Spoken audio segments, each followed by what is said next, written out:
안녕하세요. 슬립토크입니다. 좋아요와 구독, 알림 설정도 잊지 마세요. 그럼 눈을 감고 이야기 속으로 함께 들어가 볼까요? 이 이야기의 모든 저작권은 공식 채널 슬립토크에 있습니다.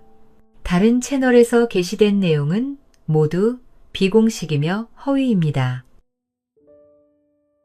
녹두 할아버지. 옛날 첩첩산 중에 한 할아버지가 살았어요. 할아버지는 녹두 빈대떡을 무척이나 좋아했지요. 그래서 산비탈을 일궈 녹두를 심어놓고 어서 자라기만을 목이 빠지게 기다렸어요. 얼마 뒤 꽃이 피더니 주렁주렁 열매가 맺혔어요. 야, 너도 농사가 풍년이야. 풍년. 할아버지는 어깨춤을 덩실덩실 쳤어요. 한편 녹두밭 옆에는 토끼 가족이 살았어요. 하루는 아빠 토끼가 쩝쩝 입맛을 다셨지요. 뭐 좀 먹을 만한 게 없을까? 배 꺼주기 등에 붙은 것 같구나. 막내 토끼가 녹두밭을 가리키며 수근거렸어요. 할아버지는 녹두가 먹음직스럽게 익어가요. 그래, 그럼 어서 나 먹으러 가자. 어서. 토끼 가족은 녹두밭으로 깡충깡충 뛰어갔지요. 그러고는 살금살금 녹두밭으로 들어가서 야금야금 냠냠 쩝쩝 녹두를 따먹었지요. 정말 고소하다. 정말 고소해. 먼저 참깨를 듬뿍 뿌려놓은 것 같아. 조용히 좀 먹어. 그러다가 들키겠다. 엄마 토끼가 두리번거리며 말했어요. 바로 그때였어요. 할아버지가 녹두밭에 나왔다가 개걸스럽게 녹두를 먹는 토끼들을 보고만 거예요. 할아버지는 머리끝까지 화가 치밀어 고래고래 고함을 질렀어요. 예, 놈들, 감히 내 녹두를 먹어. 토끼 가족은 깜짝 놀라 허겁지겁 달아났어요. 혼쭐을 냈으니 다시는 안 오겠지. 할아버지는 마음 놓고 집으로 돌아갔지요. 이튿날 다시 녹두밭에 간 할아버지는 목덜미를 잡고 쓰러질 뻔했어요. 글쎄, 토끼들이 녹두를 또 먹고 있지 뭐예요? 이놈들아, 나가지 못해. 내 녹두란 말이야. 내 녹두? 할아버지는 작대기를 힘껏 움켜쥐고 소리쳤어요. 토끼들이 뒤쫓았지만 얼마나 날쌘지 눈 깜짝할 사이에 사라져버렸어요. 할아버지는 컥컥 가뿐 숨을 몰아쉬었지요. 이젠 매일 와서 지켜야겠군. 다음 날 할아버지는 또 작대기를 들고 살금살금 녹두밭으로 나가봤어요. 아니나 다를까 토끼들이 또 녹두를 야금야금 먹고 있었어요. 이놈들 또 녹두를 훔쳐먹어. 어디? 매운 작대기만 좀 봐라. 할아버지는 작대기를 마구 휘둘러댔어요. 아, 이것 거야. 덕기 죽네. 아이고, 거야. 덕기 살려. 토끼 가족은 할아버지에게 된통 혼이 났지요. 토끼굴로 돌아온 토끼 가족은 머리를 맞대고 멋진 꾀를 생각해냈어요. 차례를 정해 한나절씩 망을 보기로 한 거예요. 다음 날 망보던 토끼가 외쳤어요. 할아버지야, 녹두 할아버지가 나타났어. 토끼들은 잽싸게 숲속으로 달아났어요. 할아버지는 깊은 고민에 빠지고 말았어요. 어떻게, 야, 고얀 놈들을 잡을 수 있을까? 할아버지는 이궁리, 저궁리 해봤어요. 바로 그거야.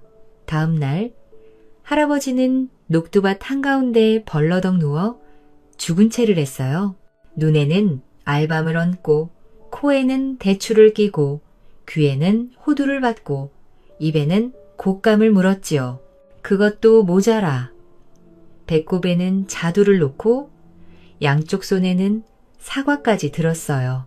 우리를 그렇게 못살게 굴더니 빈대떡도 못 부쳐 먹고 죽었네. 양지 바른 곳에 묻어두자. 토끼들은 할아버지를 떠내고 산으로 올라가면서 노래를 불렀어요. 토끼들이 할아버지를 막 묻으려고 할 때였지요. 이놈들 아주 잘 걸렸다. 할아버지가 고함을 지르며 벌떡 일어나지 뭐예요. 놀란 토끼들은 걸음마, 날, 살려라 달아났어요. 그런데 이를 어째요? 막내 토끼가 그만 할아버지에게 붙잡히고 말았어요. 거의 안 넘어. 내가 못 잡을 줄 알았지? 할아버지는 막내 토끼를 집으로 데려왔어요. 그러고는 물이 가득한 가마솥에 풍덩 집어넣었어요. 이제 토끼 고기 맛 좀 볼까? 할아버지는 아궁이에 불을 지피느라 바빴지요.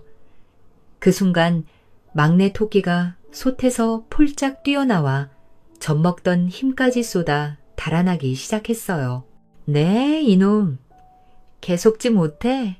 할아버지가 손살같이 뒤쫓아왔어요. 막내 토끼는 마당 울타리도 넘지 못하고 뒷다리를 덥석 잡히고 말았지요. 순간 막내 토끼가 기막힌 꾀를 부렸어요. 할아버지, 왜 다리를 안 잡고 엉뚱한 울타리를 잡고 계세요? 그런가? 할아버지는 엉겁결에 토끼 다리를 놓치고 말았어요. 막내 토끼는 장독대로 냅다 달아났어요. 메롱, 메롱, 나 잡아봐요.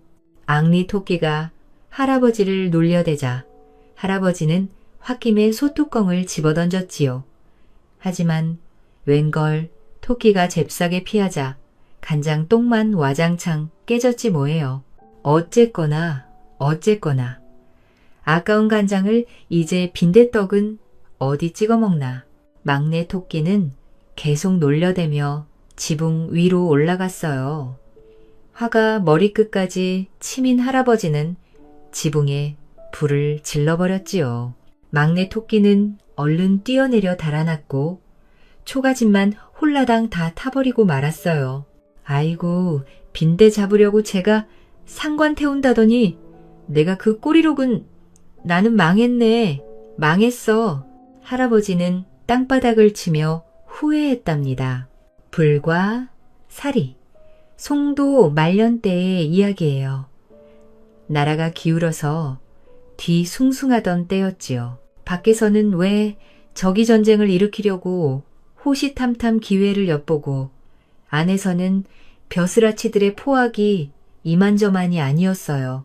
게다가 스님들까지도 세도를 그리니 나라에서는 스님을 잡아오면 큰 상을 내리겠다고 방을 세워 고을마다 붙여놓았지요. 그래서 스님들은 사람들에 비해 숨거나 쫓겨다니는 딱한 처지가 되고 말았어요. 그 무렵 어느 마을에 가난한 부부가 살고 있었어요. 갈수록 쪼들리는 살림살이에 지친 아내는 상에 그만 눈이 멀어 날이면 날마다 남편을 들들 볶았어요. 집에만 처박혀 있지 말고 나가서 스님 좀 잡아와요. 나라에서 큰 상이 내린다는데 우리도 부자 한번 되어봅시다. 밥 걱정 안 하고 살아보자고요. 여보, 스님이 그리 쉽게 잡히겠소? 하여간 나가볼 테니 밥이나 싸줘. 아내의 성화에 못 이긴 남편은 아내가 사준 도시락을 들고 나갔다가 밥만 먹고 저녁에 돌아오곤 했지요. 그런데 하루는 아내 혼자 집에 있는데 웬 스님이 집 안으로 불쑥 들어오는 거예요. 그렇게 잡으려고 애를 쓰던 스님이 말이에요. 노이야, 잘 있었느냐? 스님의 말에 아내는 깜짝 놀랐어요. 그 스님은 바로 어릴 적에 헤어진 오빠였거든요. 에그머니나 이게 웬 떡이야. 아내는 오빠를 잡아다 바치고 상을 받을 생각에 수선을 떨었어요. 오라버니, 이게 대체 얼마만이에요? 어릴 때 보고 이제야 만나다니요. 그동안 오라버니 걱정을 얼마나 했는지 몰라요. 나라가 하도 어수선에 산속으로 들어가려던 참이다. 네가 어찌 지내나 한번 보고 가려고 왔다. 잘 오셨어요. 어서 이쪽으로 들어오세요. 아내는 오빠를 곳간으로 데려갔어요. 오빠가 곳간 안으로 들어가자마자 얼른 문을 닫고 빗장을 걸어 잠갔지요. 해가 저물어 남편이 돌아오자 아내는 의기양양하게 말했어요. 내가 집에 가만히 앉아서 스님을 톡 잡아놨지요. 그게 무슨 말이요?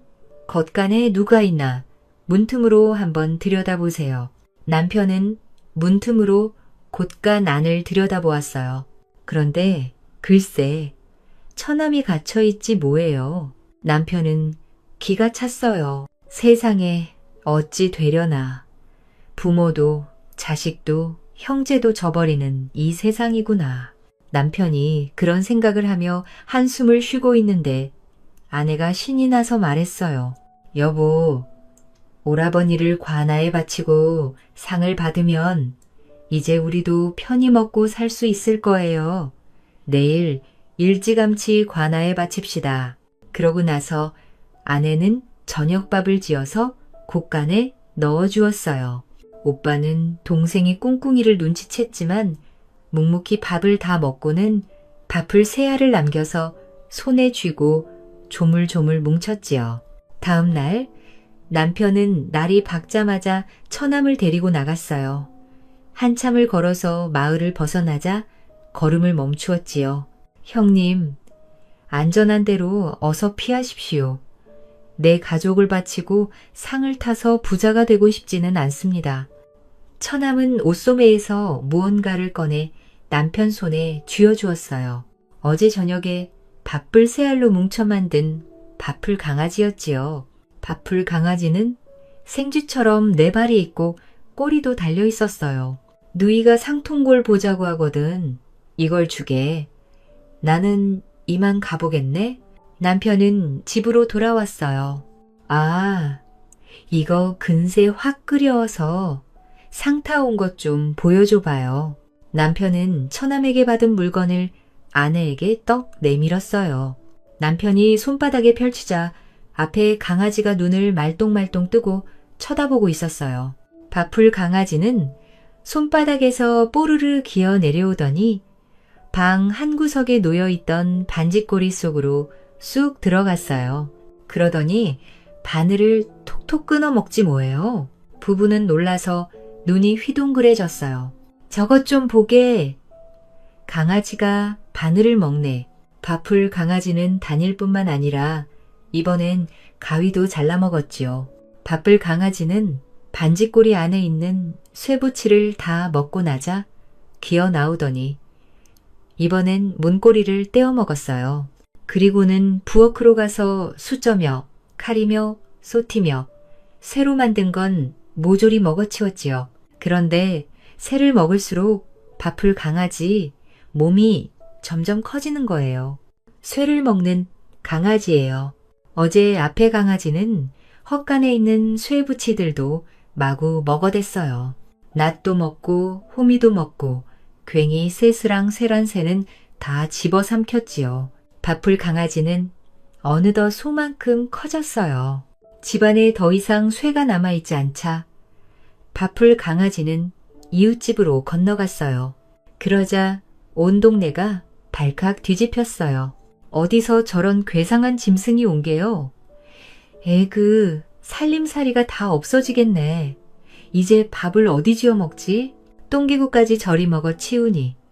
농사는 또 뭘로 짓고 몸이 집채만큼 커진 밥풀 강아지는 쇠를 마음껏 먹지 못하자 이리저리 마구 날뛰기 시작했어요.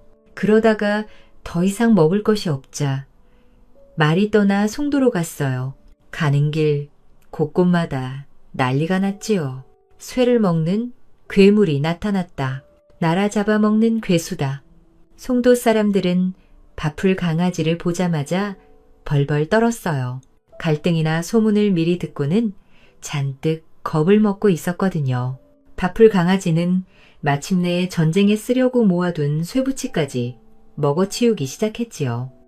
이제 밥풀 강아지 덩치는 산만해졌어요. 임금님은 밥풀 강아지를 막으려고 군사를 보냈어요. 하지만 칼도 창도 화살도 소용이 없었어요. 오히려 먹이만 더 보태질 뿐이었지요. 어떤 무기로도 죽일 수 없게 되자 사람들은 이 짐승을 죽일 수 없다고 하여 불가사리라고 불렀지요. 임금님은 또다시 나라 곳곳에 방을 설치하게 했어요. 불가사리를 없애는 사람에게 큰 상을 내리겠노라. 어떤 사람은 새가 불에 녹으니까 샘물을 펄펄 끓여 들이부어 보자고 했어요. 불가사리의 몸이 온통 쇠로 되어 있으니 불을 이용해 잡는 게 어떨까요? 새는 불에 약하지 않습니까? 놈이라고 별 수 있겠습니까? 그래서 대장간에서 무쇠를 녹여 펄펄 끓는 샘물을 만들었어요. 그러고는 불가사리가 지나는 길을 지키고 있다가 확 쏟아부었지요. 펄펄 끓는 샘물을 뒤집어 쓴 불가사리는 곧 온몸이 시뻘건 불덩이가 되었어요. 불덩이가 된 불가사리는 잠시 주춤하는가 싶더니 송도거리를 날뛰며 집집 대문을 마구 들이받았어요. 집들은 불이 붙어 활활 타올랐어요. 불길이 점점 번지더니 송도가 온통 불길에 휩싸였지요. 아무도 어찌할 바를 몰랐어요. 그때 웬 스님이 도서관에 나타났어요. 노이 부부에게 밥풀로 뭉쳐 만든 강아지를 주고 떠났던 바로 그 스님이었지요. 사람들은 눈앞에 나타난 스님에게 우르르 달려들었어요. 붙잡아다가 상을 탈 욕심에 스님이 말했어요. 멈추시오. 내가 그 불가사리를 없애겠소. 그 말에 사람들은 주춤하더니 스님 곁에서 물러섰지요. 당장 스님보다 불가사리를 잡는 게 더 급했거든요. 스님은 임금님 앞으로 갔어요. 불가사리를 없애면 제 소원을 들어주시겠습니까? 임금님은 망설일 처지가 아니었어요. 그래, 저놈을 물리치면 무엇이든 원하는 대로 해주겠다. 스님은 돌아서서 주문을 외웠어요. 바로 불가사리를 불러들이는 주문이었지요. 날뛰던 불가사리가 갑자기 얌전해 있으니 스님에게로 슬금슬금 다가왔어요. 스님은 회초리를 꺼내 불가사리를 내리쳤어요. 가자. 그러자 불가사리는 온데간데 없이 사라져버렸지 뭐예요. 개자리에는 밥풀, 새알만이 똘똘 굴러다녔어요. 사람들은 놀라서 입을 다물지 못했어요. 스님은 밥풀을 주어서 장삼 소매 안에 집어넣었어요. 그리고 임금님 앞으로 가서 말했지요. 이제 제 소원을 말씀드려도 되겠습니까? 임금님이 말했어요. 그래, 소원을 말해보아라. 스님이 말했어요. 억울하게 잡아가던 스님들을 풀어주십시오. 그리고 절을 지어서 백성들이 마음 놓고 드나들 수 있게 해주십시오. 임금님은 불교를 다시 허용하고 스님들을 더 이상 잡아들이지 말라는 명을 내렸어요. 임금님의 약속을 받아낸 스님은 어느샌가 사라지고 보이지 않았지요. 그 뒤로 불가사리를 본 사람은 아무도 없었어요. 하지만 나라가 다시 어려워지면 또 다시 나타날지도 모르지요. 이처럼 고려말 성도에 불가사리라는 괴물이 나타나 못된 짓을 많이 했지만 죽이지 못했다고 해서 무지하고 못된 짓을 하는 사람을 가리켜 송도말년에 불가사리라고 한답니다. 자기 남을 옛날 어느 곳에 두고라는 아이가 있었어요. 두고는 덩치 큰 어른 두 사람쯤은 거뜬히 이길 수 있는 힘을 가진 아이였지요. 청년이 되자 두고는 황소도 번쩍 들어올릴 정도였어요. 그러나 마음은 어린아이 같았어요. 그래서 사람들은 모두 그를 좋아했지요. 두고처럼 힘세고 착한 총각은 세상에 다시 없을 거야. 또 미남이잖아. 참, 그러고 보니 두구를 좋아하는구나. 그렇지. 얘는 저도 좋아하면서 나한테만 왜 그래? 자녀들은 누구나 누구를 좋아하지만 두고는 열심히 일만 했어요. 주고요. 이제 너도 장가들 나이가 되었으니 좋은 자녀를 구해야지. 자녀들이 모두 너를 좋아하니까 마음대로 그릴 수 있단다. 모두들 이렇게 말했지만 두고는 고개를 저었어요. 별로 마음이 내키지 않은 것이었지요. 따뜻한 봄날이었어요. 두고가 국에 넘어 친척 집에 갔다가 날이 저물어 오는 길이었어요. 그때 밑에 초가 한 채가 눈에 띄었어요. 살이 울타리 사이로 활짝 핀 꽃들이 보였지요. 두고는 자기도 모르게 마음이 끌려 집 안으로 들어섰어요. 집 안은 온갖 꽃들로 가득 차 있었지요. 두고가 꽃에 정신이 팔려 있을 때 원문이 열리며 한 처녀가 나왔어요. 갸름한 몸매에 단정한 옷차림, 말 그대로 선녀처럼 너무나 예뻤어요. 아니, 이런데 저런 처녀는 꽃에게 무엇을 속삭이듯 미소로 꽃 하나하나를 살피며 물을 주었어요. 그러다가 두고와 눈이 마주쳤지요.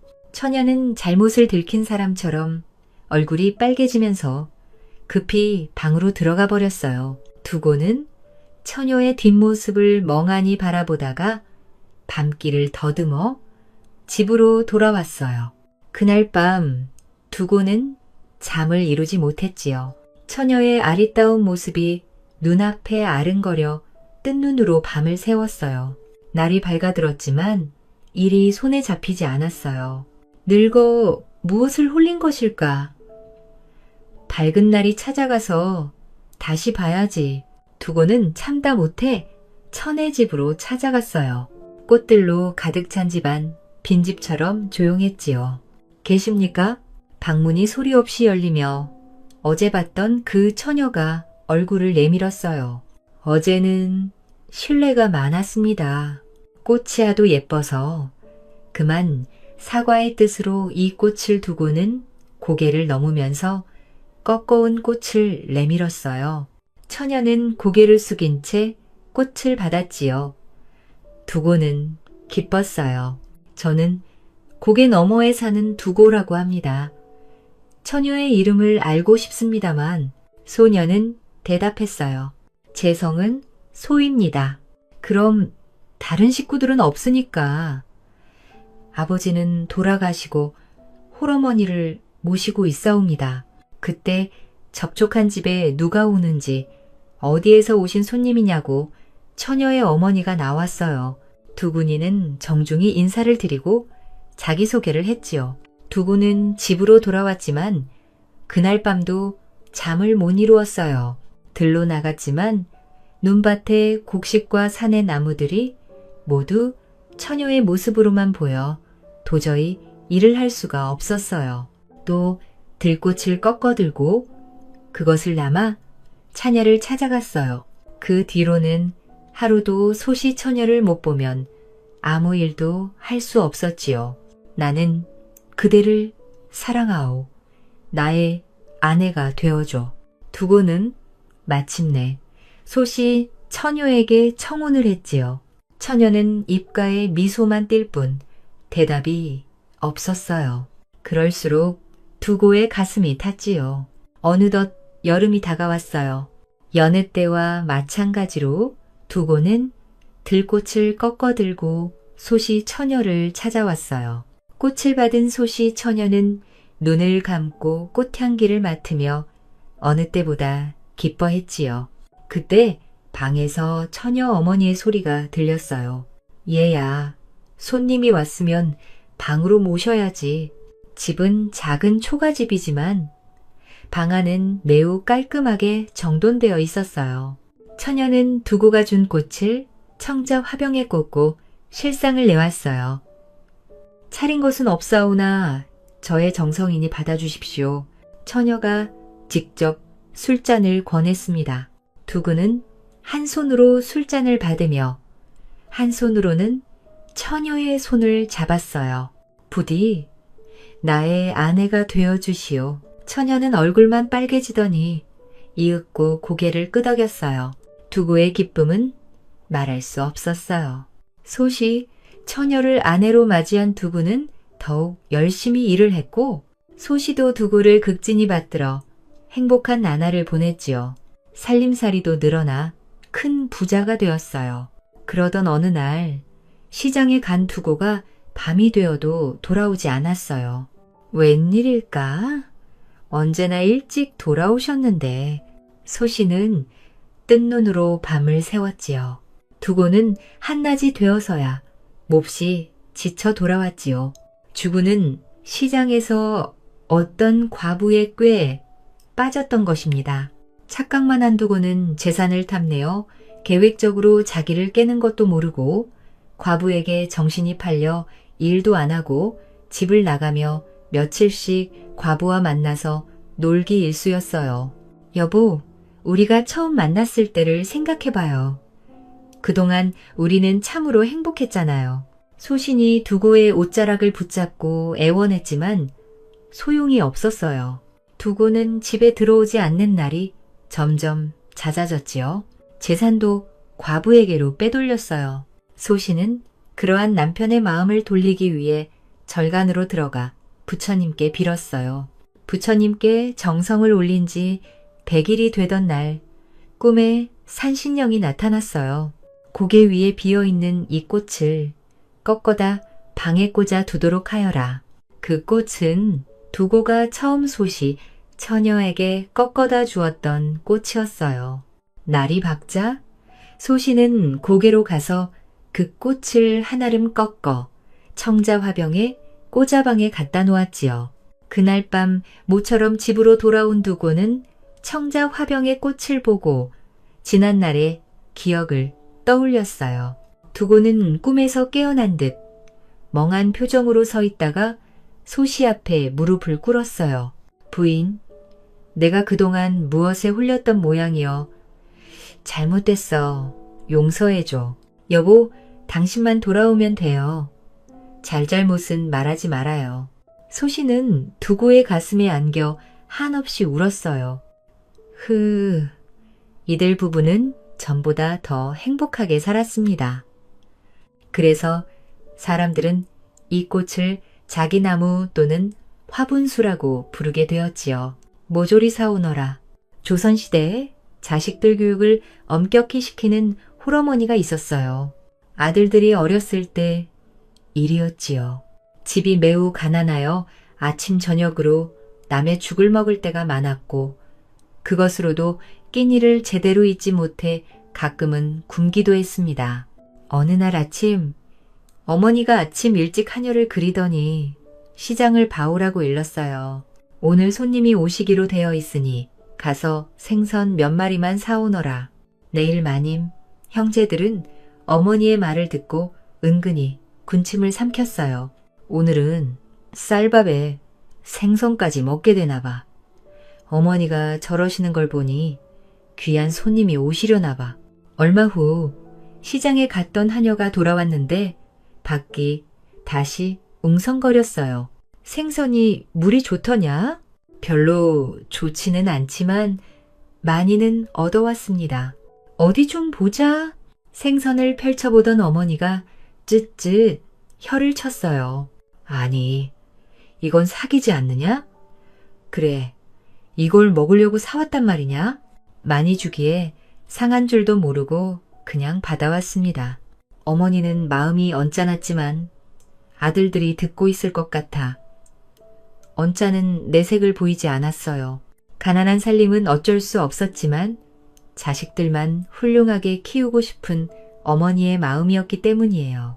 어머니의 마음을 알기라도 하듯 어린 아들들은 말썽 없이 밝고 명랑하게 자라고 있었어요. 얘야, 안 되겠다. 그 상인에게 이런 생선이 얼마나 있더냐. 많이 있었습니다. 그래, 그러면 같이 가보자. 하녀는 마님의 마음을 알 수 없다는 듯이 눈을 동그랗게 떴어요. 어머니는 한녀를 앞세워 시장으로 갔지요. 산 생선을 사러 가는 것이었던 것입니다. 그리고 나머지 생선도 팔지 못하게 할 생각이었어요. 그런데 가보니 생선 장수의 사정이 너무나 딱하였지요. 어머니는 생선 보퉁이를 든 하녀에게 저쪽으로 가 있으라 고 귓속말을 하였어요. 아기를 안고 있는 젊은 애엄마는 잘 먹지 못해서 얼굴이 누렇게 떠 있었고 눈에는 초점도 없었어요. 엄마의 말은 젖꼭지를 빨며 아기는 계속 젖이 먹고 싶어 칭얼거렸어요. 상한 생선이라도 팔지 않으면 엄마와 아기는 오늘 저녁에라도 죽을 것처럼 지쳐 보였어요. 안 되겠구나. 어머니는 머리에 꽂은 은비녀를 팔고 장에서 값싼 새비녀를 사서 머리에 꽂았어요. 그리고 돈을 들고 생선 장수에게 다가갔어요. 애엄마, 생선 좀 주세요. 예? 엄마의 얼굴이 빨개지며 표정이 흐려졌어요. 저 생선이 별로 싱싱하지가 못한데요. 얼마나 드릴까요?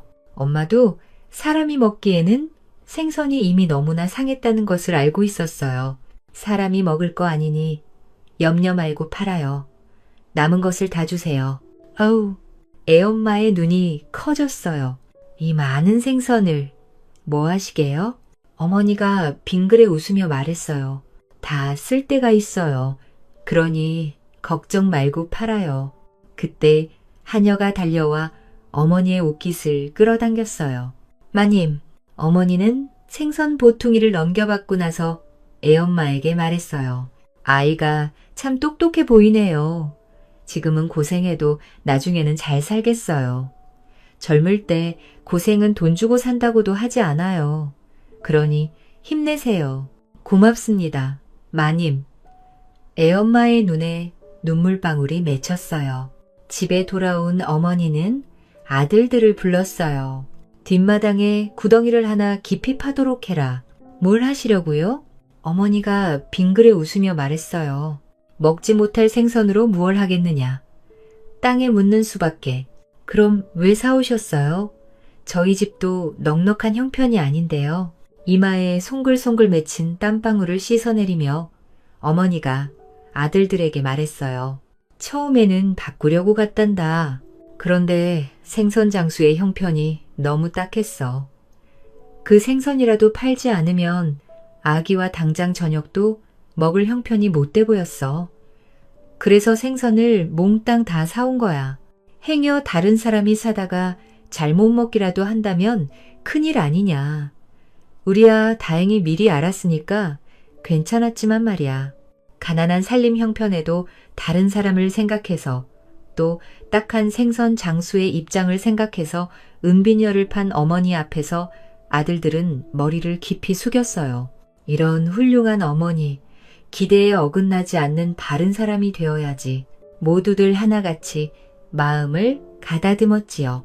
큰 쥐의 거짓말, 몸길이는 커다란 고양이만 하고 꼬리가 2뼘이나 되는 큰 쥐가 있었어요. 큰 쥐는 자기 족속들을 데리고 다니며 남의 집 부엌에서 음식을 훔쳐먹고 살았습니다. 어느 날 부엌에서 저녁밥을 짓던 할머니가 고개를 갸웃거렸습니다. 참 이상하다.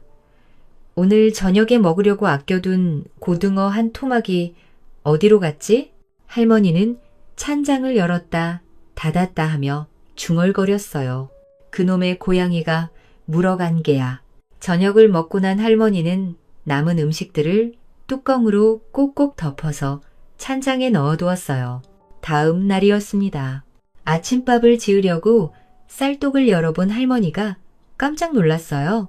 아니, 이게 어떻게 된 일이지? 쌀이 한 톨도 없잖아.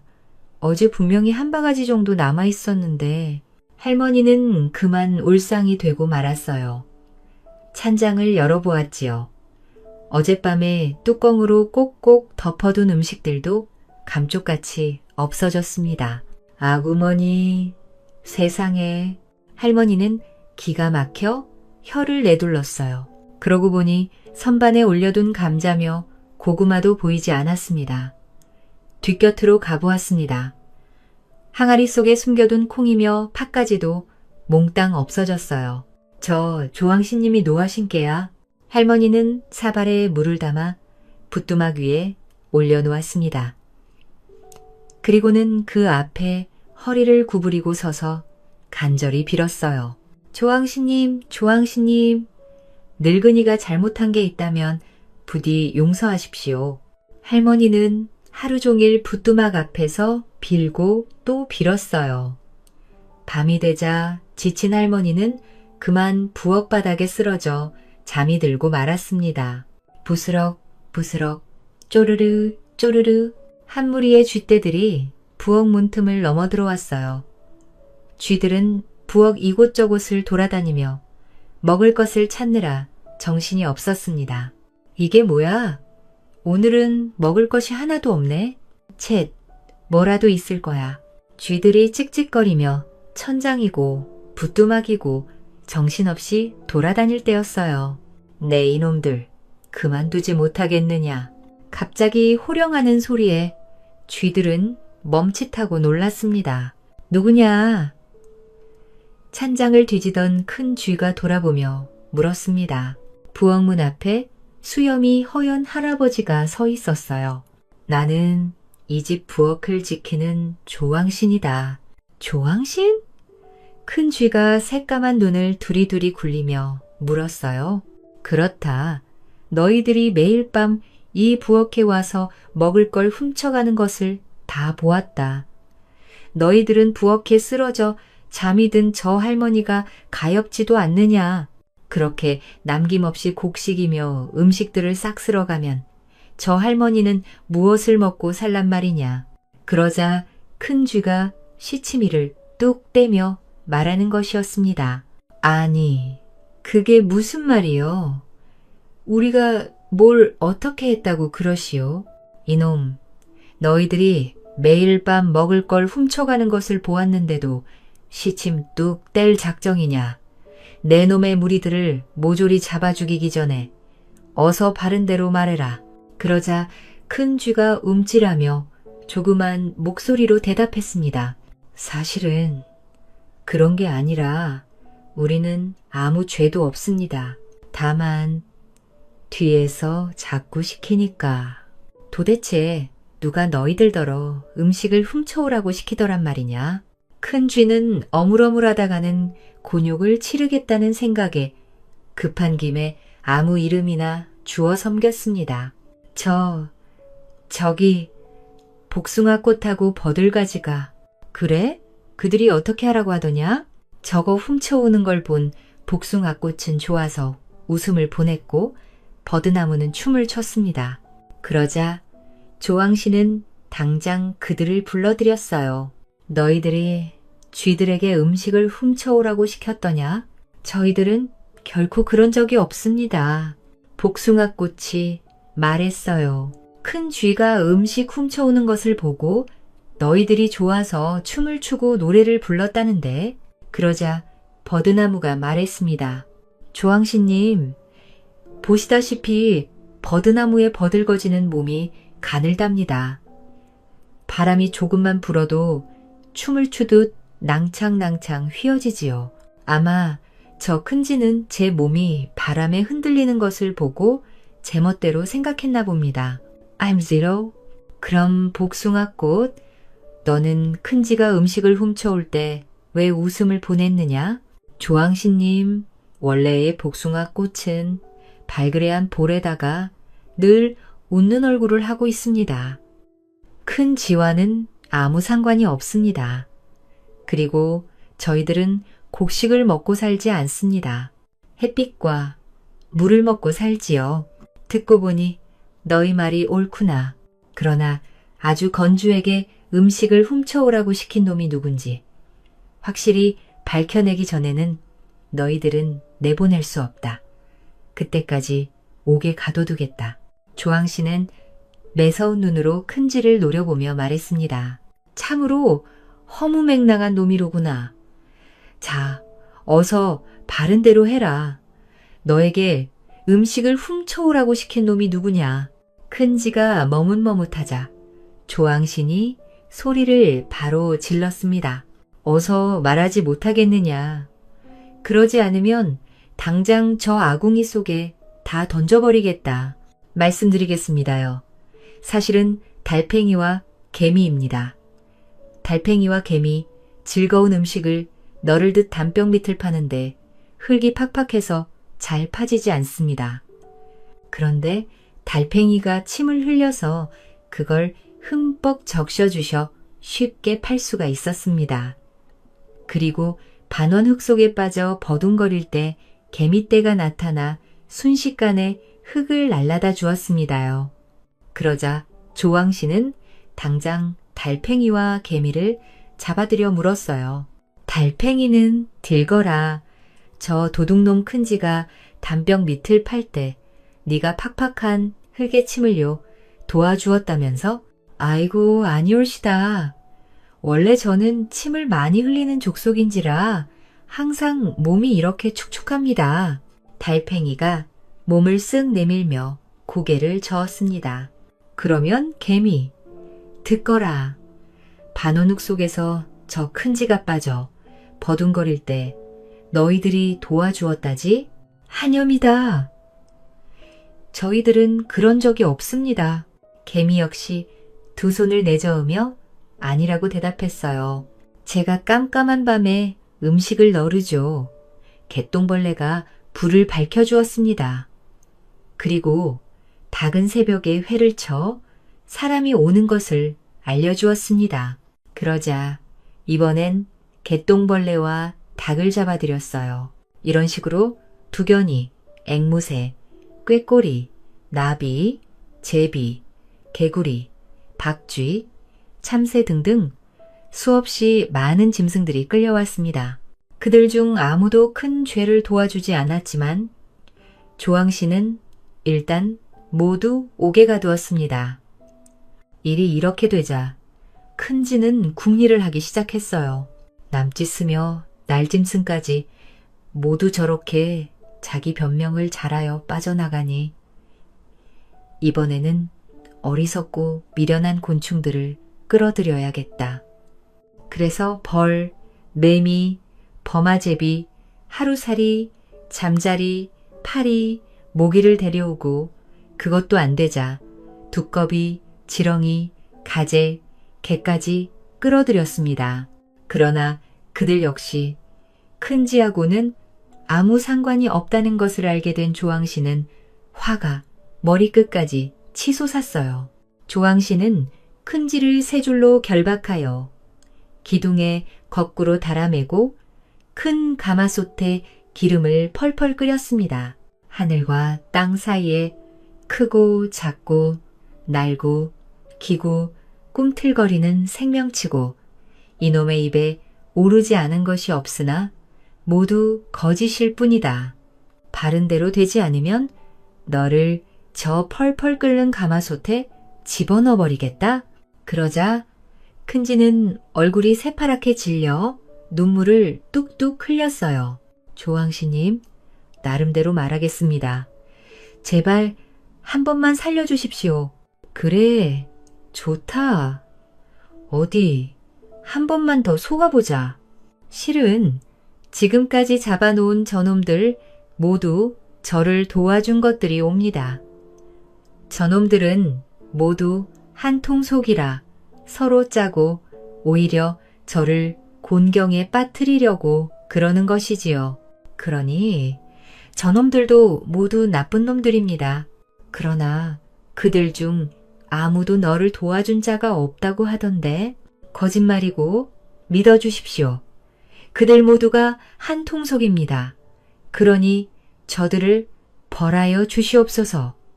그래, 네 말이 사실이었다. 아쉽구나. 그러자 그때까지 밖에서 이야기를 듣고 있던 개와 고양이가 부엌으로 뛰어 들어왔습니다. 이런 엉큼하고 괘씸한 쥐새끼 같으니 개와 고양이는 사나운 기세로 큰지에게 덤벼들었습니다. 그러자 큰지는 온몸을 부들부들 떨면서 두 손을 싹싹 빌었습니다. 어이구, 잘못했습니다. 제가 여태껏 한 말은 모두 거짓이었습니다.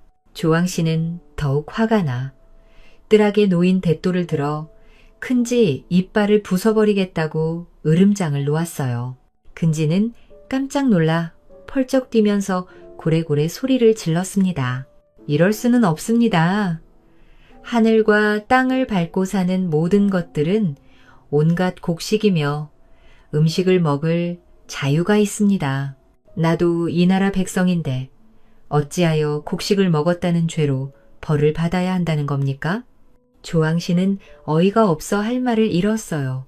그러자 더욱 기세등등해진 큰지가 말했습니다. 저는 잘못이 없습니다. 저를 도와주십시오. 조항씨는 이런 못된 짐승을 만들어낸 산신령을 원망하였어요. 그래서 큰지를 옥에 가두고 산신령님께 이 사연을 아뢰었습니다. 정말 못된 짐승이로구나. 이야기를 다 듣고 난 산신령은 잠시 생각하더니 마침내 분부를 내렸습니다. 우선 옥에 갇힌 죄 없는 짐승들은 모두 풀어주어라. 그리고 큰지와 그 무리들을 모조리 잡아들여 죽을 때까지 일을 시키도록 하라. 일을 안 하면 먹을 것을 주지 말라. 또 앞으로 다시는 이런 일이 없도록 개와 고양이에게 곡식을 지키게 하라네. 알겠습니다. 조항신이 머리를 조아렸습니다. 그리고 산신령은 다시 말했습니다. 듣거라. 너는 어찌하여 큰 쥐의 말만 듣고 죄 없는 짐승들을 잡아가 두었느냐. 재판이란 억울한 자가 없도록 해야 하는 것이며 억울한 자가 없도록 하기 위해서는 윗사람이 현명해야 하느니라. 너 같은 무능한 자가 어찌하여 그런 큰일을 할 수 있단 말이냐. 산신령이 이렇게 호되게 꾸짖자 조항씨는 부끄러워 얼굴을 들지 못했습니다. 이렇게 해서 감옥에 갇힌 짐승들은 모두 풀려나왔고 쥐무리들은 평생 일만 해야 하는 신세가 되었답니다. 두건을 쓴 상주 고양이? 옛날 옛적의 일입니다. 어떤 농부가 고양이를 무척 사랑해 새끼, 고양이 한 마리를 길렀지요. 고양이는 농부가 밥을 먹을 때마다 밥상머리에 와서 야옹하고 소리를 냈습니다. 그건 배가 고프단 말이지요. 농부는 밥과 고기 반찬을 조금씩 새끼 고양이에게 주었지요. 그때마다 고양이는 날름 받아먹곤 했습니다. 그것이 이젠 버릇이 되었어요. 밥상이 들어오면 을의 밥상머리에 쭈그리고 앉아 주인을 쳐다보았습니다. 야옹, 농부가 잊어버리고 밥을 주지 않자 새끼 고양이는 극성스럽게 울어댔습니다. 알았어, 알았어. 그렇게 참을성이 없으면 어떡하니? 농부는 이내 새끼 고양이를 달래며 밥을 주었지요. 그러면 새끼 고양이는 꼼짝 않고 낼름 받아 먹었습니다. 새끼 고양이는 무럭무럭 자라 어른 고양이가 되었지요. 그런데 어느 날 주인인 농부가 그만 무서운 병에 걸리고 말았습니다. 식구들은 온갖 약을 다 써보았지요. 그러나 조금도 효험이 없었습니다. 농부는 점점 쇠약해졌어요. 우리 서방님, 병이 낫게 하여 주옵소서. 아내는 뒤뜰에 정화수를 떠놓고 밤마다 치성님께 빌었습니다. 그래도 남편의 병은 낫지 않았어요. 집안 사람들의 걱정은 이루 말할 수가 없었습니다. 고양이도 마음이 아파 견딜 수가 없었지요. 마침내 유명한 의원이 있다는 소리를 들은 아내는 그 의원을 찾아갔습니다. 저희 남편을 구해주십시오. 아내는 의원에게 매달리다시피 애원하며 졸랐지요. 의원은 할 수 없다는 듯 앓고 있는 농부의 집으로 갔습니다. 의원은 병든 농부의 맥을 짚어보았어요. 그리고 고개를 살래살래 흔들었습니다. 의원님, 어떻습니까? 저희 남편의 병이 낫겠습니까? 제발 남편을 살려주시면 그 은혜는 절대 잊지 않겠습니다. 제발 고쳐주세요. 아내는 의원을 붙들고 애원했습니다. 워낙 병이 깊어서 의원은 말끝을 흐렸어요. 그럼 약이 없다는 말씀입니까? 약이 있긴 한데. 의원님, 어떤 것입니까? 어서 말씀해 주십시오. 예. 의원은 농부의 아내를 지그시 바라보다 무겁게 입을 열었습니다. 딱 한 가지 약이 있기는 합니다만 구하기가 퍽 어려운 거요. 워낙 힘든 일이라. 의원은 여전히 말꼬리를 흐렸지요. 병을 고친다는 약인데 구하기 어렵다고 그냥 있을 수는 없지 않습니까?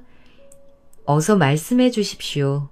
의원님, 쥐 1,000마리를 잡아서 다려드리면 병이 나을 겁니다. 의원님, 쥐라고 하셨나요? 아내의 눈이 둥그레졌습니다. 내 말이 믿어지지 않나요? 아닙니다. 의원님 말씀대로 하겠습니다.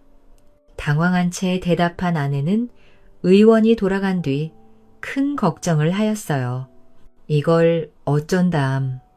쥐를 어떻게 1,000마리나 잡는단 말인가. 쥐를 1,000마리씩이나 잡기가 그리 쉬운 일이 아닌데 며칠을 두고 생각해도 뾰족한 수가 생기지 않았어요. 별 수 없구나.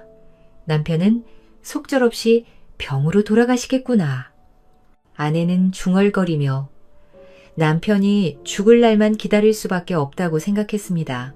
고양이가 이 소리를 들었습니다. 옳지. 그런 일이라면 내가 할 수 있는 일이 아닌가? 이때 주인의 은혜를 갚아야지. 아주 좋은 기회야. 내가 쥐를 잡아다가 주인의 병을 낫게 해드려야지. 정말 고양이에게는 조금도 힘든 일이 아니었어요. 고양이는 그날부터 쥐를 잡기로 작정하고 밖에 나가두건 하나를 구해왔습니다. 고양이는 두건을 머리에다 썼지요. 그리고 살금살금 쥐구멍을 찾아가 쥐가 나오기를 기다렸어요. 한참 기다리니 마침 쥐 한 마리가 기어나왔습니다. 깜짝이야. 고양이를 본 쥐는 깜짝 놀라 쥐구멍으로 재빨리 들어갔어요. 쥐는 고양이가 자기를 못 보았기 때문에 살아났다고 생각했습니다. 지금도 고양이가 있을까? 쥐는 몹시 궁금했지요. 한참 있다가 머리를 구멍 밖으로 쑥 내밀고 살폈습니다. 그때였어요. 고양이가 쥐를 보고 소리쳤지요. 네, 이놈들. 너희 놈들은 어찌 그리도 예의를 모른단 말이냐. 아무리 땅속을 기어다니며 숨어 사는 짐승이라지만 너무하구나.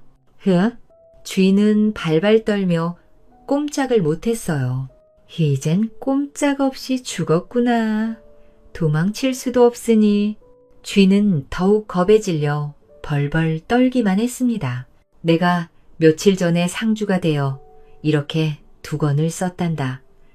너희 중 한 놈도 나를 찾아와 문상하지 않았으니 이제 너희들 죄를 알겠느냐.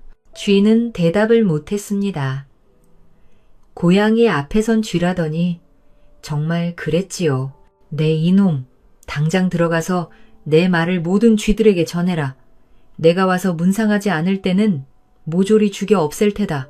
고양이가 잡아먹지 않고 놓아주는 것이 고마웠어요. 꼭 그렇게 전하겠습니다. 쥐는 이렇게 말하며 구멍 속으로 다시 들어갔어요.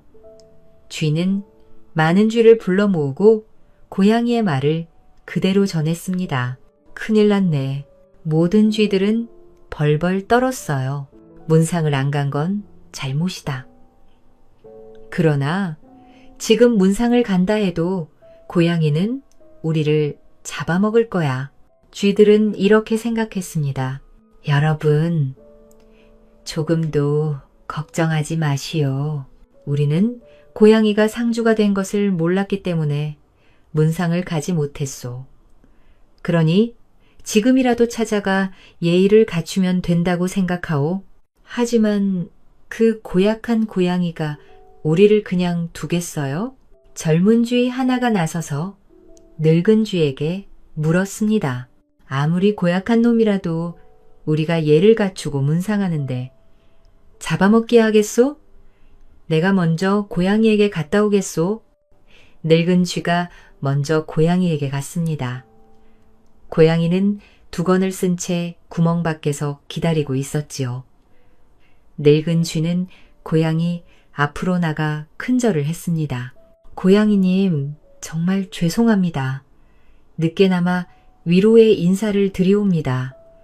저희들은 고양이님께서 창조가 되신 것을 전혀 몰랐사옵니다. 너그러이 용서해 주십시오. 늙은지는 싹싹 드렸습니다. 알아, 또다. 다시는 그런 일이 없도록 조심해라. 감사합니다. 고양이님. 늙은지는 코가 땅에 닿도록 공손히 절을 하였어요. 늙은지는 재빨리 돌아갔습니다. 의견지가 무사히 돌아오자 쥐들은 모두들 마음을 놓았습니다. 아무 걱정 말고 차례로 나가서 고양이님께 인사를 드리고 오도록 하오. 늙은지의 말에 쥐들은 안심하고 하나하나 차례대로 나가서 고양이에게 인사를 하였지요. 고양이는 쥐들의 인사를 받으면서 기뻐했습니다. 듣거라. 너희들의 인사를 하나하나 받으려면 끝이 없겠구나. 어디 좋은 수가 없을까. 고양이는 제가 쳐놓은 올가미에 걸려든 쥐들을 보고 이렇게 말했습니다. 쥐들은 고양이만 바라보며 대답을 못했지요. 그렇지. 좋은 수가 있구나. 하나하나 인사를 받는 게 귀찮단 말이야. 그러니 넓은 곳에서 너희들의 인사를 한꺼번에 받으면 어떨까? 고양이가 이런 의견을 내놓았습니다. 그게 좋겠습니다. 쥐들은 그렇게 하겠다고 약속했지요. 읽고 약속한 날이 되었습니다. 동구박 타작마당에 쥐들이 꾸역꾸역 모여들었어요. 넓은 타작마당이 삽시간에 쥐들로 꽉 찼습니다. 고양이는 모여드는 쥐들을 보고 은근히 기뻐했어요. 고양이는 친구 고양이를 수십 마리 불러 모았습니다. 고양이는 두건을 쓰고 높은 곳으로 올라가자 쥐들이 인사를 올릴 채비를 하였습니다. 그때였어요. 두건을 쓴 고양이가 신호를 보냈어요. 그러자 숨어있던 고양이들이 여기저기서 떼를 지어 나오더니 쥐들을 닥치는 대로 물어 죽였습니다. 이만하면 대성공이지. 조간을 쓴 고양이가 싱긋 웃었어요. 가장 마당에 모였던 쥐들은 모두 죽었습니다. 그 수가 1000마리가 훨씬 넘었어요. 고양이는 두건을 벗어 던지고 집으로 갔습니다. 주인집 아들이 옷깃을 물고 동구박 사장마당으로 데려왔어요. 주인집 아들은 깜짝 놀랐습니다. 고양이와 참으로 고맙다. 주인집 아들은 몇 번이고 고양이에게 인사를 했지요. 자리에 누워 끙끙 앓던 주인은 많은 쥐고기를 먹고 씻은 듯이 병이 나았습니다. 어느덧 집안에 웃음꽃이 피기 시작했어요. 이처럼 고양이는 고마움을 알고 은혜를 갚을 줄 아는 영리한 짐승이었습니다.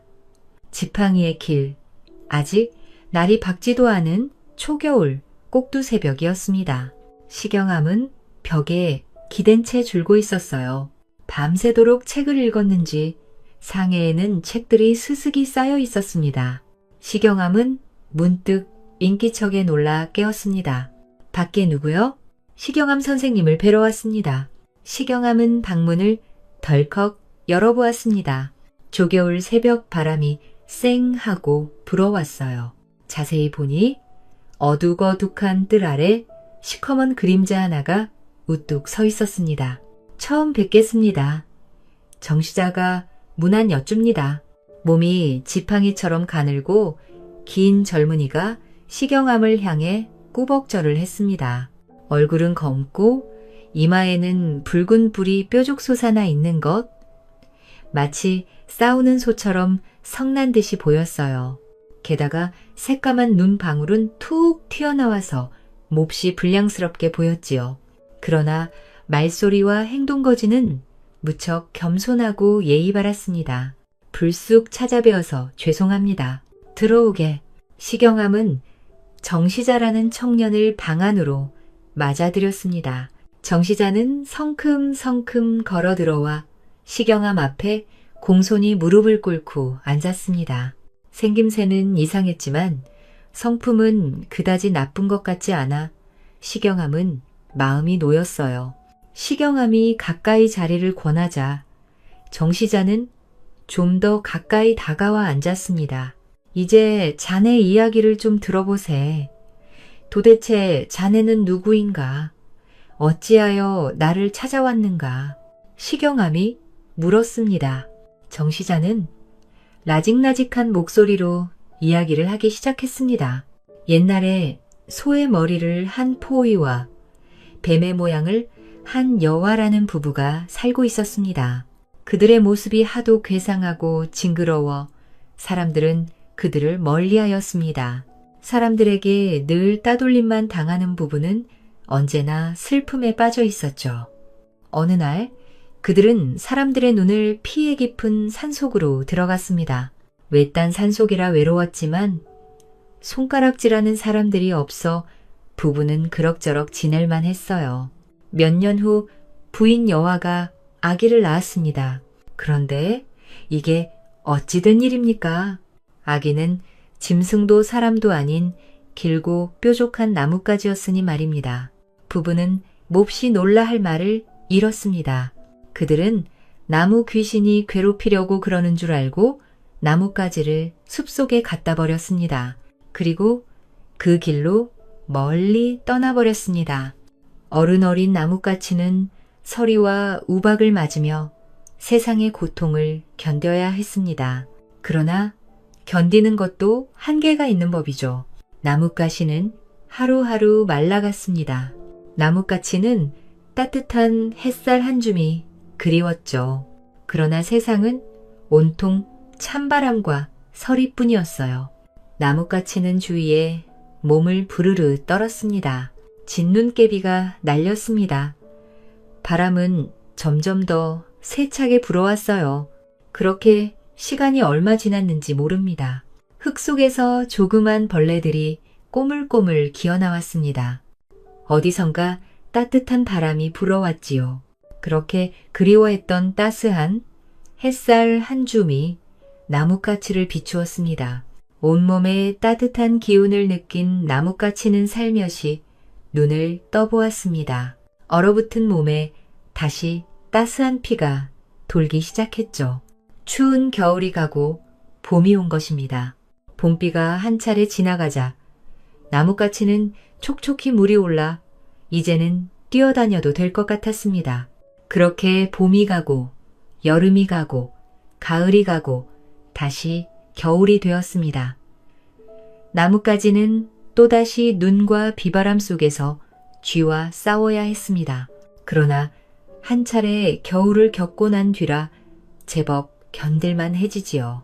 그렇게 추위와 더위를 700번이나 겪어 난 뒤에야 나뭇가지는 비로소 사람의 모습을 갖춘 어른이 되었습니다. 어른이 된 나뭇가지는 세상으로 내려왔습니다. 이 세상 어딘가에 내가 할 일이 있을 거야. 그것을 찾아 뜻있게 한번 살아보자. 나뭇가지는 할 일을 찾아 세상 곳곳을 떠돌아다녔습니다. 나뭇가지는 범시라는 사람을 만나 나무로 만든 생활용구에 오칠을 하는 기술을 배웠습니다. 한동안 나뭇가지는 그 일을 하며 먹고 살았지요. 그러나 그것이 자기의 일이 아닌 것만 같아 집어치우고 다시 길을 떠났습니다. 이번엔 한 선비를 만나 글을 배웠습니다. 그러나 글을 배웠다는 선비들이 친구를 욕하고 사람들과 싸우는 모습을 보면서 몹시 실망하였죠. 나뭇가지는 다시 길을 떠났습니다. 글을 배우는 일보다 더 뜻있는 일이 틀림없이 있을 거야.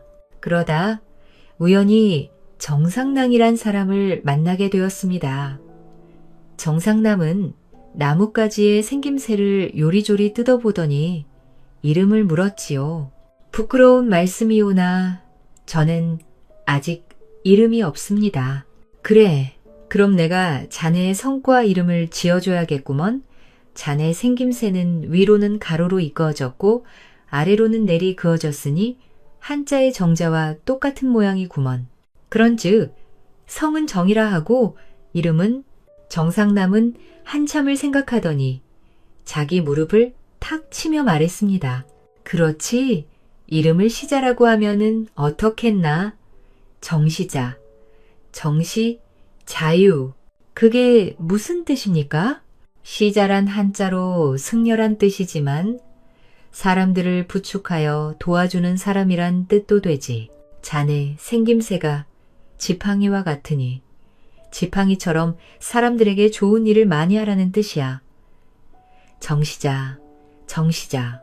나뭇가지는 몇 번이고 정시자라며 벌떡 일어나 정상남에게 불쑥 말했습니다. 정말 고맙습니다. 그동안 이름이 없어서 난처한 적이 한두 번이 아니었습니다. 이렇듯 좋은 이름을 지어주시니 뭐라고 감사를 드려야 할지 모르겠습니다. 그 뒤 정시자는 몸이 불편한 사람들을 부축하여 도와주는 일을 하였습니다. 정시자는 이제야말로 자기가 해야 할 일을 찾았다고 생각했어요. 정시자는 여기저기를 떠돌면서 몸이 불편한 사람들이 찾아오면 기꺼이 도와주었습니다. 고단하고 힘이 들 때도 많았지만 정시자는 즐거운 마음으로 사람들을 도와주었지요. 어느 날 정시자는 길을 가다가 한 노인을 만났어요. 허리가 꼬부라진 노인은 지팡이도 없이 힘겹게 걸음을 옮기고 있었습니다. 정시자는 얼른 노인을 부축했습니다. 어디까지 가십니까? 저 산모퉁이 돌아 마을 입구까지만 데려다줘. 노인은 몹시 걸음이 느렸습니다. 산모퉁이를 채 돌지도 못했는데 벌써 해가 뉘엿뉘엿 저물고 있었지요. 그러나 정시자는 노인을 재촉하지 않았습니다. 오히려 노인이 미안해하며 걸음을 빨리 하려 했습니다. 그러나 정시자는 천천히 걸으세요 하며 노인을 붙잡았습니다. 그렇게 서로 도우며 그럭저럭 마을 입구에 다다랐습니다. 자, 다 왔습니다. 할아버지 댁은 어디신가요? 정시자요. 자네는 정말 착한 젊은이로다. 정시자는 깜짝 놀랐습니다. 아니, 할아버지가 어떻게 제 이름을 아십니까? 나는 저 산을 지키는 산신령이다. 네가 많은 사람들을 도와주는 것을 보고 특히 여겨 내 너의 갈 길을 가르쳐 주러 내려왔느니라. 마을을 지나 강을 하나 건너면 화산이라는 곳이 나온다. 그곳에 가면 아들도 없이 혼자 외롭게 사는 시경암이란 선비가 있다. 그 사람에게 가면 틀림없이 네가 할 일이 있을 것이다. 말을 마친 노인은 눈 깜짝할 사이에 사라져버렸습니다. 그래서 정시자는 노인이 가르쳐준 대로 하산 땅에 시경암을 찾아갔습니다. 정시자의 이야기를 듣고 난 시경암은 눈물을 흘렸습니다. 그렇지 않아도 간밤 꿈에 수염이 허여 노인이 나타나 날이 밝으면 젊은이가 찾아갈 터이니 그 사람을 아들로 맞이하라고 일러주더구먼. 그 젊은이가 바로 자네였군. 시경암은 정시자의 손을 꼭 잡으며 말했습니다. 자네는 정말 훌륭한 젊은이로다. 그 모진 고생과 서름을 겪으면서도 남을 도우려는 마음을 잃지 않았으니 얼마나 갸륵한 일인가. 그 눈은 정말 총명하고 그 마음은 진실하며 그 입에서는 지혜로운 말만 나오는구나. 나도 자식이 없어 외롭던 차였는데 잘 되었네. 이제부터 내 아들이 되어 내 곁에 있어 주게나. 아버님, 그 산신령이 저에게 말했습니다. 시경암이란 선비를 찾아가면 틀림없이 제가 할 일이 있을 거라고. 이제야 제 할 일을 찾았습니다. 아버님을 정성껏 모시는 일. 그것이 바로 제가 할 일이옵니다. 정시자는 시경암의 손을 꼭 잡으며 감동의 눈물을 흘렸습니다. 그 후 할 일을 찾은 정시자는 시경암을 친아버지처럼 극진히 모셨다고 합니다. 술병을 깬 늙은 종. 옛날 어느 고리 부자가 살았어요. 부자 영감에게는 값나가는 물건이 많았습니다. 방 안 가득 들어찬 가구, 부엌 이곳저곳에 채워진 항아리, 화려하게 장식된 병풍, 온갖 그림과 옷 등 없는 게 없었어요. 부자 영감은 특히 술병을 아꼈습니다. 하기 구름이를 나는 그림의 술병과 신선이 호랑이를 타고 낭떠러지를 나는 그림의 술병이었습니다. 부자 영감은 신선이 그려진 술병은 아끼느라 쓰지도 않았어요. 다만 밥을 먹을 때마다 학이 그려진 술병에 술을 담아서 먹었어요. 그렇다 보니 부인과 나이, 많은 종만 그 술병을 만질 수 있었습니다. 그러던 어느 날 늙은 종은 술병을 들고 조심조심 씻고 있었어요. 그때 갑자기 쥐 한 마리가 종의 가랑이 사이로 지나갔어요. 깜짝 놀란 종은 고함을 질렀지요. 꺄, 아이고, 쨍그랑, 쨍쨍. 순간 손에 들고 있던 술병을 부뚜막에 떨어뜨리고 말았습니다. 학이 그려진 술병은 산산조각이 나고 말았어요. 새파랗게 질린 늙은 종은 털썩 땅바닥에 주저앉았어요. 아이고, 이를 어쩌면 좋으냐. 늙은 종은 엉엉 울고 말았습니다. 그 자연감에 무서운 얼굴이 떠올랐어요. 그때 안방에서 잠을 자던 부자 영감의 부인이 부엌으로 달려왔어요. 아니, 이게 웬일이냐. 늙은 종은 말도 제대로 못했습니다. 아니, 이건 영감마님이 그렇게 아끼는 술병이 아니냐. 부인은 깨진 술병을 보자 입이 딱 벌어졌어요. 마님, 이제 저는 죽었습니다. 울먹이는 늙은 종을 보자 부인도 가슴이 철렁 내려앉았어요. 종은 쥐 때문에 술병을 깨뜨리게 되었다고 말했습니다. 너는 어릴 때부터 나를 도와주지 않았느냐. 네가 죽음만은 면할 수 있게 해줄 테니 염려하지 마라. 부인은 무슨 생각을 했는지 종을 안심시켰어요. 저녁에 술병이 어디 있느냐고 물으면 내가 깨뜨렸다고 하마. 알겠느냐? 마님, 그것은 아니 됩니다. 어찌 거짓말을. 종은 발을 동동 굴렀어요. 걱정하지 말라니까. 얼른 깨어진 술병이나 치우도록 해라. 부인이 부엌에서 나가자 종은 쥐가 원망스러웠어요. 이놈의 쥐새끼 잡히기만 해봐라. 종은 훌쩍거리며 술병을 치웠습니다. 이윽고 저녁때가 되었어요. 종은 저녁상을 들고 방으로 들어왔어요. 어찌 술병이 없느냐? 부자 영감은 저녁상을 이리저리 살펴봤어요. 종은 순간 움찔하더니 손을 달달 떨었습니다. 금방이라도 눈물이 쏟아질 것 같았지요. 그때 부인이 술병을 들고 들어왔어요. 자, 여기 술병이다. 술을 담아왔습니다. 부인은 깊이 깊이 간직해 두었던 호랑이 그림의 술병을 가져왔어요. 아니, 어찌 이 술병에 술을 담았어? 이것은 우리나라에서 하나밖에 없는 것이란 말이오. 늘 쓰던 술병을 가져오시오. 부자 영감은 버럭 화를 냈습니다. 종은 다리가 떨려 더 이상 서 있을 수가 없었어요. 영감, 너무 노여워 마십시오. 그 술병은 제가 잘못하여 깨뜨렸습니다. 벌은 달게 받겠으니 오늘은 이 술병에 든 술을 드십시오. 뭐? 그게 정말이요? 그 술병이 어떤 술병인데? 부자 영감은 펄쩍펄쩍 뛰며 소리를 질렀어요. 밖에서 듣고 있던 종은 방으로 들어와 방바닥에 넙죽 엎드렸습니다. 영감마님, 저를 죽여주십시오. 그 술병은 제가 깼습니다. 마님께서는 아무 죄도 없으십니다. 종은 머리를 바닥에 대고 엉엉 울었습니다.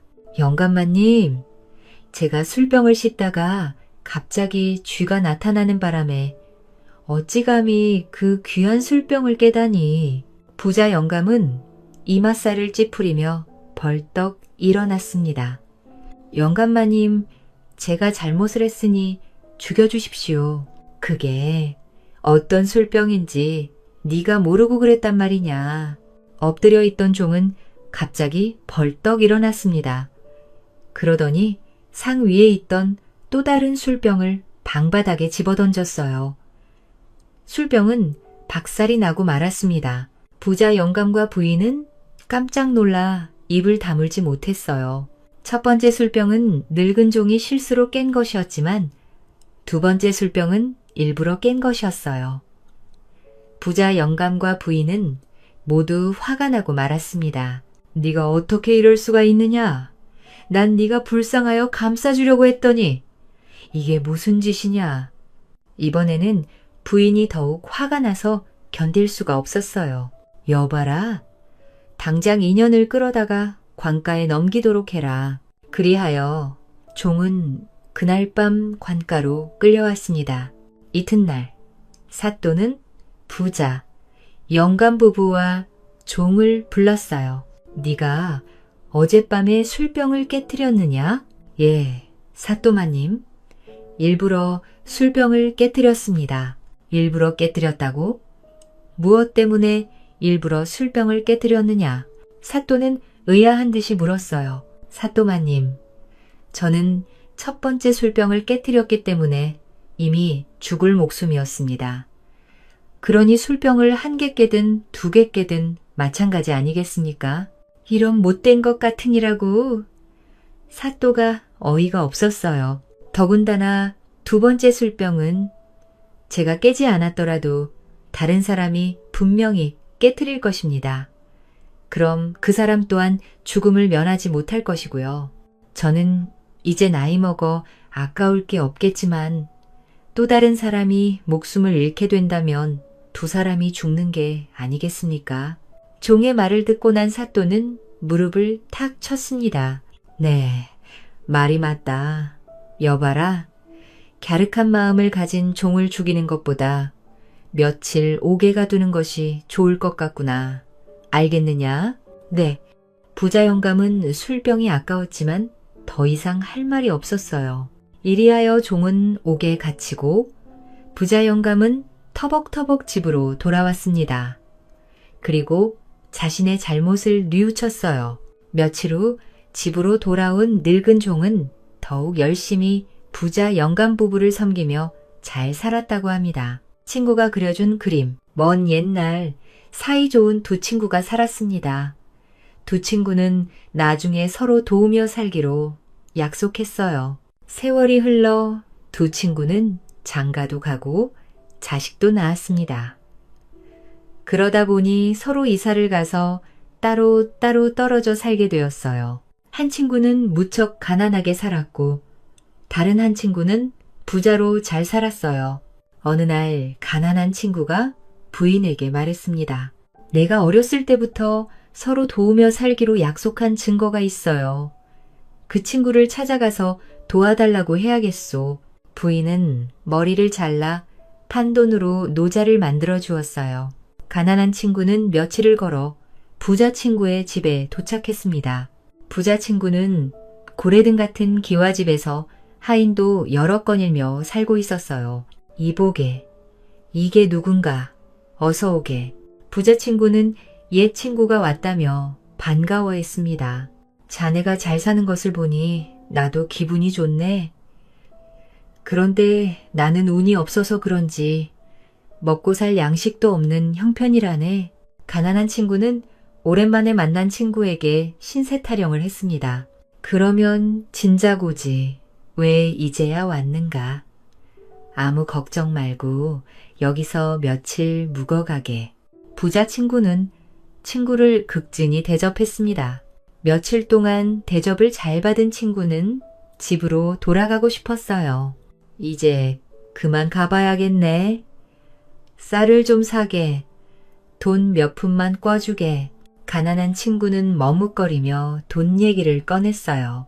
부자 친구는 가난한 친구에게 종이 한 장을 건네주었습니다. 황새가 한 마리 그려져 있는 그림이었어요. 이보게, 어찌 이럴 수가 있나. 쌀 한 톨이 없어 굶는 친구에게 그림이라니. 차라리 돈을 주기 싫으면 싫다고 얘기하게. 가난한 친구는 몹시 화가 났어요. 내가 그걸 왜 모르겠나. 부자 친구는 수염을 쓸어내리며 웃었어요. 그럼 이 그림은 도대체 뭔가? 흐흐, 화내지 말게. 지금부터 그림을 어떻게 쓰는지 가르쳐 줄 테니 말이야. 돈이 없을 때마다 회초리로 황새 다리를 한 번씩 치게. 그러면 좋은 일이 생길 걸세. 하루에 한 번씩만 황새 다리를 쳐야 하네. 알겠는가? 부자 친구는 신신당부를 했습니다. 가난한 친구는 고개를 갸우뚱하며 일어섰어요. 길을 가던 가난한 친구는 가까운 주막으로 들어가 방바닥에 황새 그림을 펼쳐 놓았어요. 도대체 이 그림이 뭐라고 회초리를 치라 마라 하는 거야. 가난한 친구는 회초리를 들고 황새 다리를 딱 때렸습니다. 철컥. 가난한 친구는 눈이 휘둥그레졌어요. 이럴 수가. 우선 먹을 것부터 사야겠다. 돈이 생긴 친구는 그날부터 흥청망청 돈을 쓰기 시작했어요.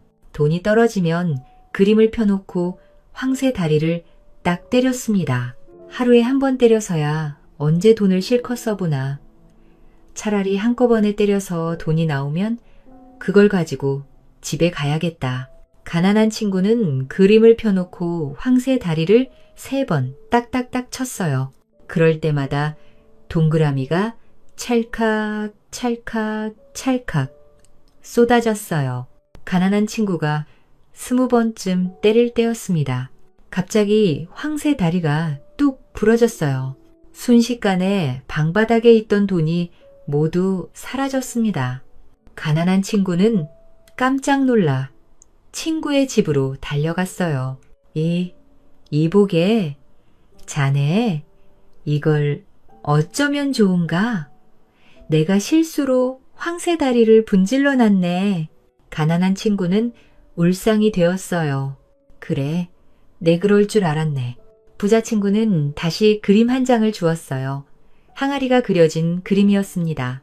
자, 이번엔 돈이 없으면 이 항아리를 똑똑 두드리게.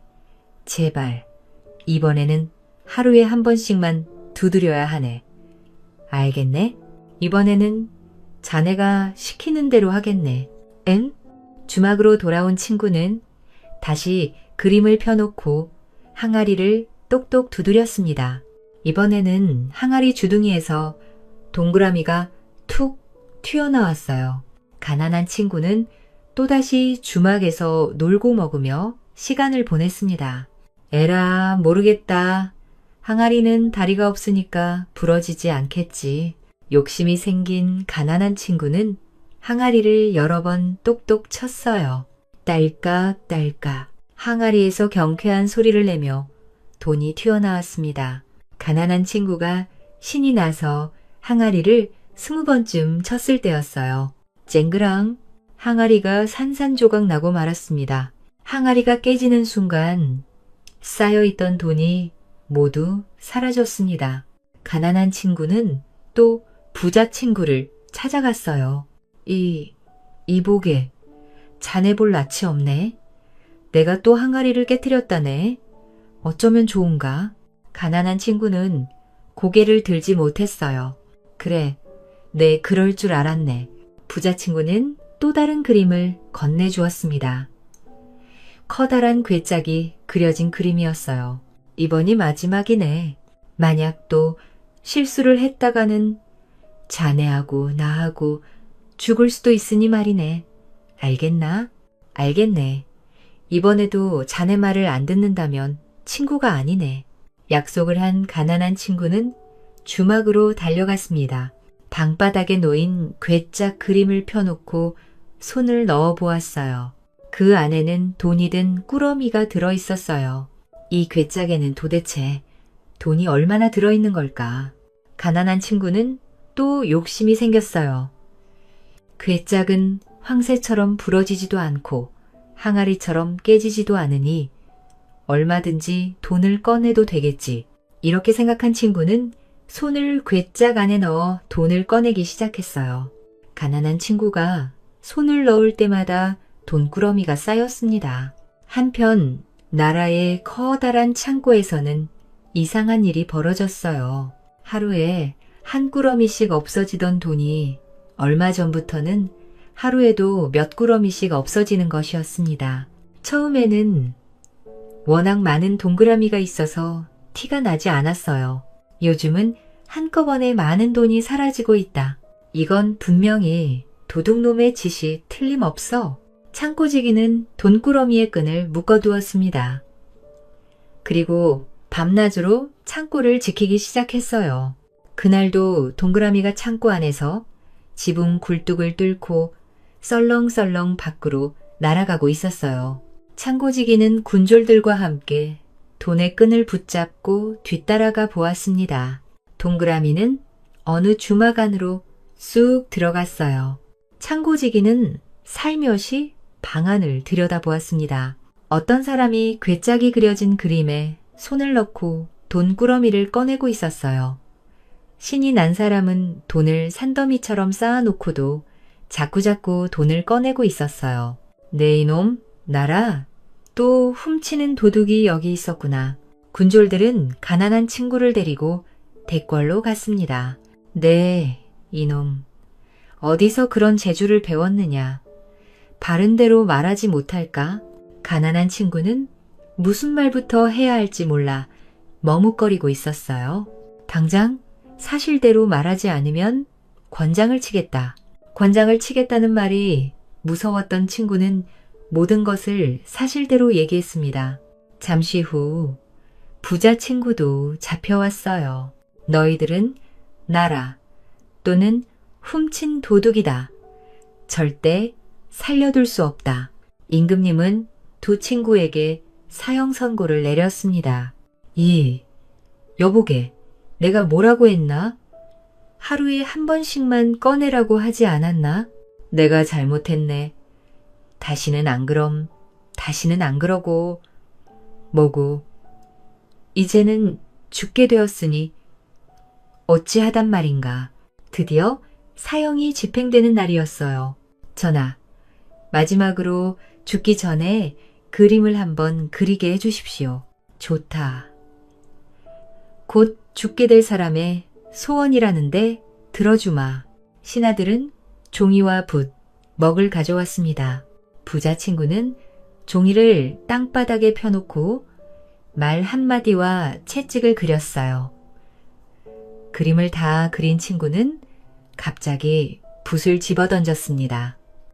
여보게, 친구, 어서 나를 꼭 붙잡게. 부자 친구는 드림 속의 말에 얼른 올라탔어요. 백마야, 가자. 부자 친구가 채찍으로 말을 힘껏 내리쳤습니다.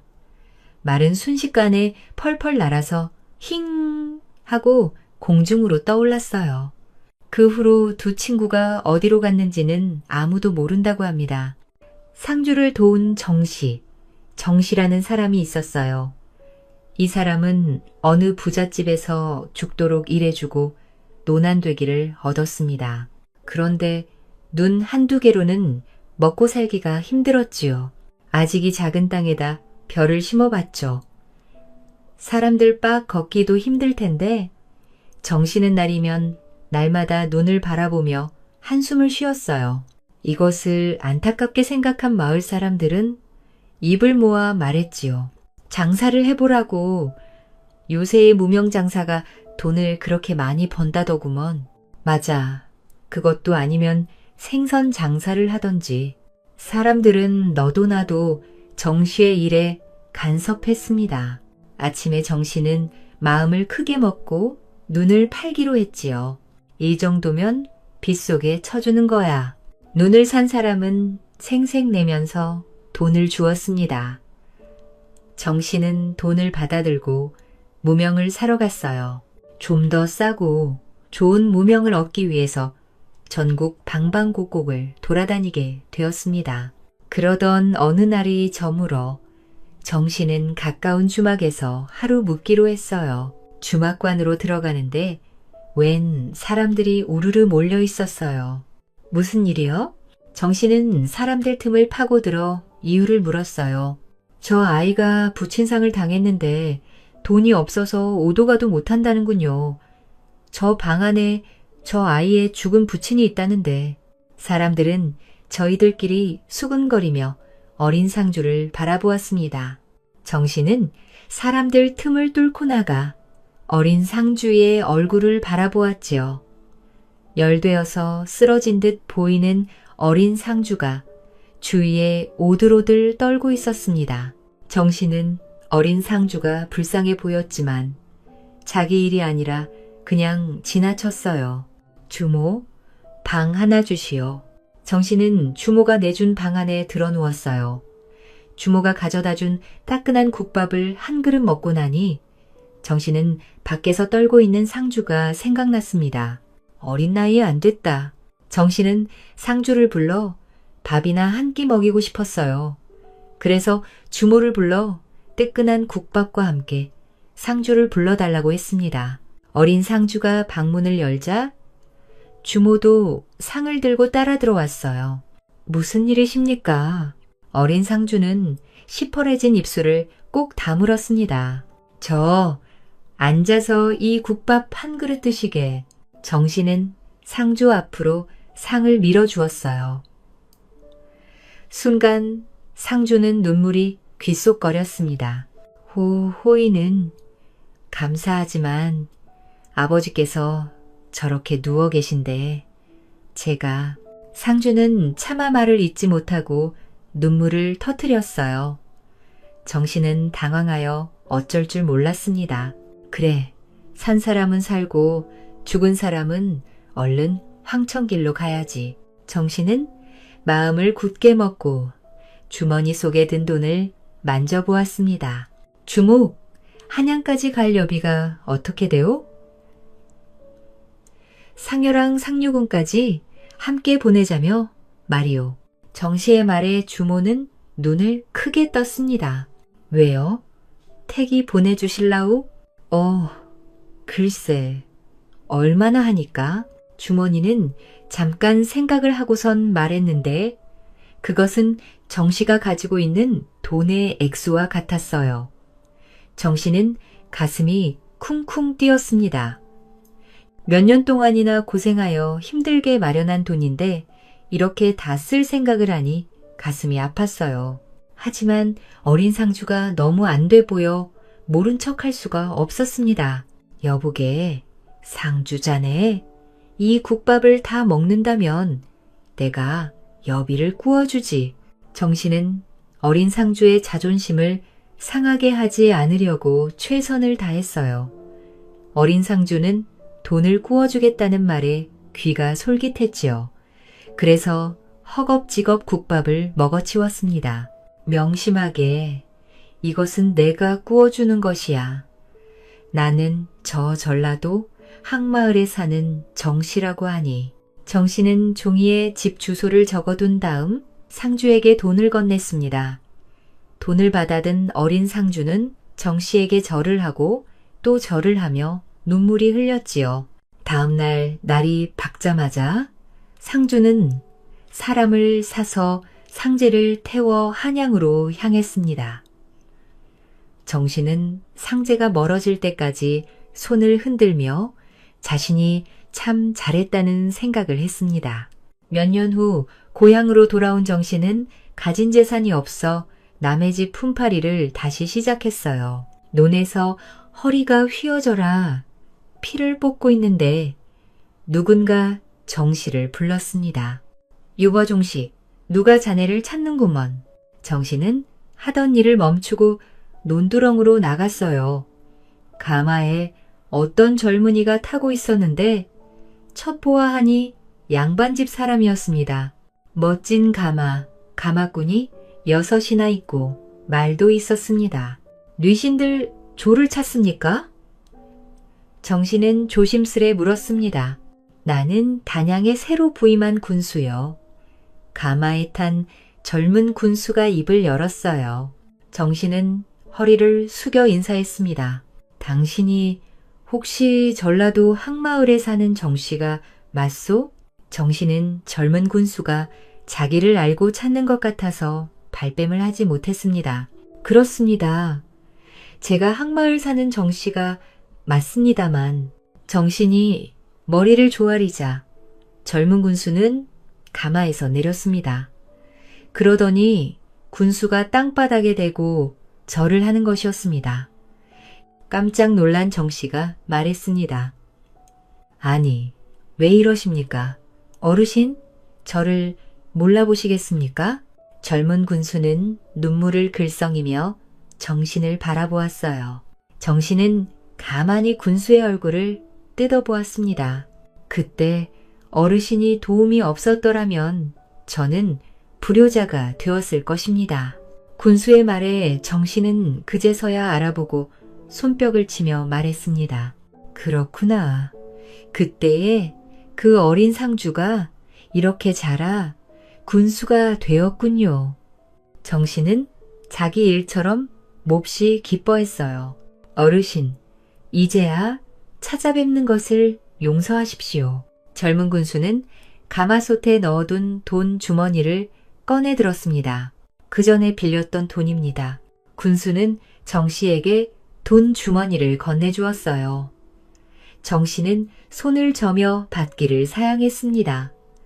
그때는 그때 일이고 지금 나는 이대로가 변하오. 아닙니다. 받아주십시오.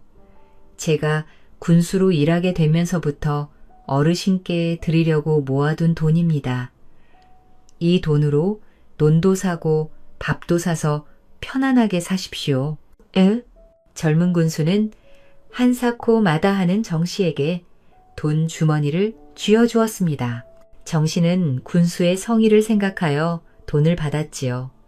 그리고 논과 밭을 사서 동네 사람들과 함께 농사를 지어 똑같이 나누어 가졌습니다. 젊은 군수는 그 후로 어려운 일이 있을 때마다 정씨를 찾아와 의견을 묻곤 했지요. 이렇게 둘은 자연스럽게 아버지와 아들 사이처럼 서로 친밀한 관계가 되어갔습니다. 효도 공부, 옛날에 소문난 불효자가 있었어요. 마을 사람들은 불효자가 나타나기만 하면 이맛살을 찌푸렸습니다. 세상에 저런... 어떤 놈이 있나. 그러게 말이세. 저 사람 부모만 불쌍하지. 누구 하나 거들떠도 보지 않고 사람들은 혀를 차며 욕을 했어요. 그때마다 불효자는 눈을 흑이며 집으로 돌아갔지요. 어느 날 불효자는 효자가 되기로 결심했습니다. 그래, 어디 두고 봐라. 사람들 고를 납작하게 해줄 테니까. 불효자는 마을에서 효자로 소문이 자자한 사람을 찾아갔어요. 나도 앞으로 효자가 되고 싶네. 자네가 방법을 좀 가르쳐주게. 불효자는 입을 굳게 다물었습니다. 그거야 어렵지 않소. 우리 집에 며칠만 있으면 저절로 알게 될 테니까 말이오. 효자는 고개를 끄덕이며 환하게 웃었어요. 그날부터 불효자는 효자의 집에서 효도 공부를 시작했습니다. 그러나 효도 공부는 생각했던 것보다 어렵지 않았어요. 불효자가 효자의 집에서 며칠을 지낸 후였습니다. 교자가 되는 것도 별거 아니구나. 불효자는 혼잣말로 중얼거렸습니다. 맛있는 음식은 아버지에게 드리고 저녁에는 아버지 방에 불을 떼어 따뜻하게 한다. 그런 다음 아버지의 이불 속에 미리 들어가 찬기운을 가시게 하는 거야.